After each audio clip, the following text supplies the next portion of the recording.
modern consumer camcorders shoot such beautiful images right out of the box that it's tempting, even for professionals, to leave the camera in automatic mode, point and shoot. There's a clear difference between America's funniest home videos and professional videography, however, and at least part of that difference is the quality of the light.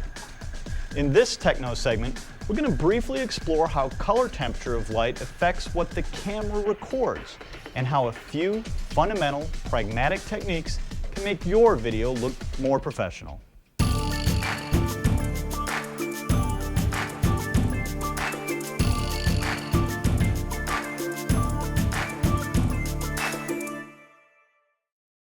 The color temperature of light is commonly measured in kelvins based on the temperature scale named after the 19th century British physicist William Thomson, first bearing Kelvin. Although Kelvin's temperature scale works the same as any other temperature scale in that it measures thermal radiation, the color temperature of light does not necessarily correspond to how hot or cold the source is. Interestingly, one notable exception is the filament in your typical incandescent light bulb, which does have about the same color temperature as physical temperature, but that's just an interesting coincidence. Plain old soft white household incandescents have a color temperature of about 2800 kelvins, or 2800 K. Note that the unit here is the Kelvin, abbreviated with the uppercase K, and not degrees or degrees Kelvin. The standard soft white bulb seems pretty white to the human eye and brain and would probably not be an issue if the camera had never been invented. The lights we're using in this studio have a color temperature of around 3200 K, which is standard for video studios. If we go outside and measure the color temperature of sunlight, we find that it's somewhere around 5500 K. From deep red to blinding blue, the Kelvin correlated color temperature scale describes a wide range of colors. Confusingly, while glowing red ambers are cooler than white-hot molten metals and blue stars, lighting designers, by convention, have decided to go with their artistic feelings on the subject. Red is described as warm, and blue is cool. The color of light is extremely important for videography. In order to calibrate our cameras correctly, we need to tell the camera something about the color temperature of the light that we are using so that it can accurately record a scene. It's not hard to do.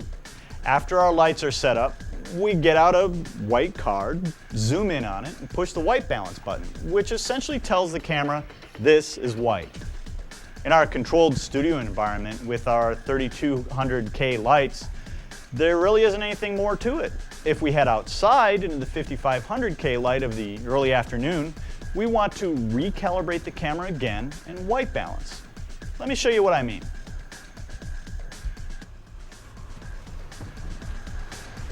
The blindingly bright light from our small yellow star sure seems white to the human eye, but to the camera, when we've left the white balance at 3200 K for our inside lights, things just don't look exactly right. White balancing is easy enough, however. We get out our white card again, zoom in, and voila, we're white balanced. Now, in a controlled shoot such as this one, white balancing isn't an issue because we can do it before we actually start shooting. But for event videographers who frequently have to move from an outside situation to inside or vice versa, white balance can be a real problem. There are two solutions to this. One is to leave the camera temporarily perhaps in auto white balance mode. The other is to simply edit out the transition.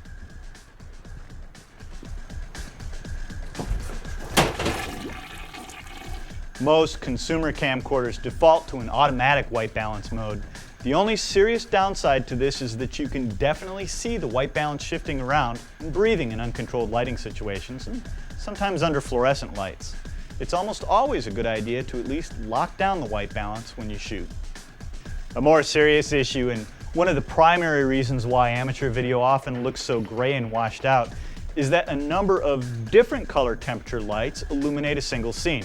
While careful white balancing is certainly a part of why this particular video looks so good, a larger factor is that we have a very controlled 3200 K lighting situation. Being in a living room scene with incandescent bulbs at 2800 K mixed with sunlight streaming in from the windows is a recipe for a chromatic disaster, no matter how carefully you white balance your camera. Unfortunately, dealing with mixed lighting is a topic for another segment of DJTV. If you have any questions about this or any other technical topics, we'd be happy to help you out. Just drop the tech team an email or give us a call.